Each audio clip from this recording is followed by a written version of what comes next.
The motorcycle collectors in India are ready to place a higher value on the made in England Royal Enfields when compared with the current gen or an early Indian made bullets.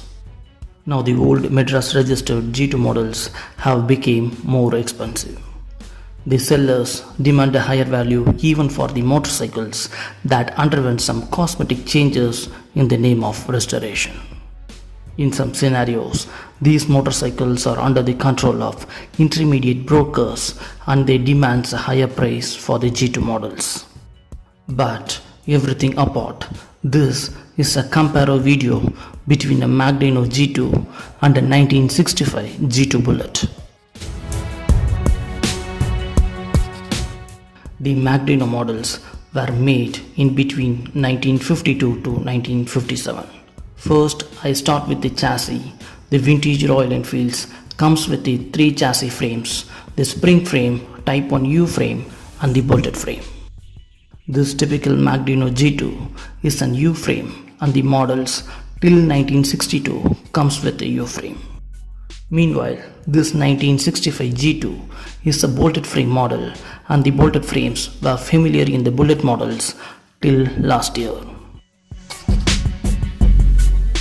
There is a major difference in the engine part between these two machines. The Magdyno machine has the 2 units, one is called the Magneto for ignition purpose and the other one is the dynamo for charging the battery.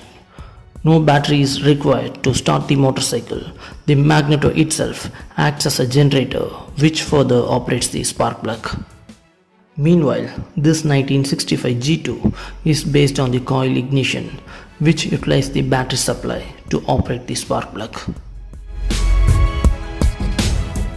This Magdyno G2 works in a 6-volt electric, and when coming to this normal G2, this G2 was also a 6-volt electric when this model was released in 1965, but now this G2 Bullet has been converted to a 12-volt electric. Actually, the 12-volt electric was introduced in the Enfield only in the year 1986. One more difference we can notice between a Magdyno G2 and a normal G2 is the breather arrangement. When we call a motorcycle is a G2, then usually we first check for the 3-screw breather arrangement. Literally, the 3-screw breather arrangement starts in G2 only in the year 1958 and the Magdyno models doesn't feature with.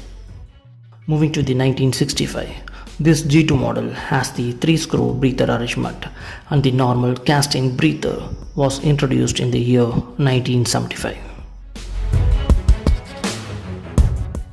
This Magdyno G2 has the round fenders and this is how the early G2s typically used to offer.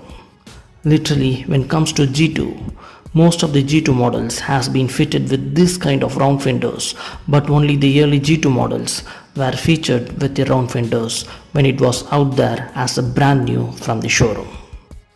This 65 has the box fenders and these bucket fenders has been in the practice in between 1963 to 1967. These bucket fenders are very rare and highly strong enough and I personally love this kind of box fenders. This Magdyno machine gets the flat riveted side panels and the models after 1961 comes with the semi-flat toolbox. When coming to this 1965, this model is featured with the semi-flat toolbox with the floor nuts, and this is how a typical 1965 model should supposed to have. Hope this information is useful. We'll catch you later. Thanks a lot.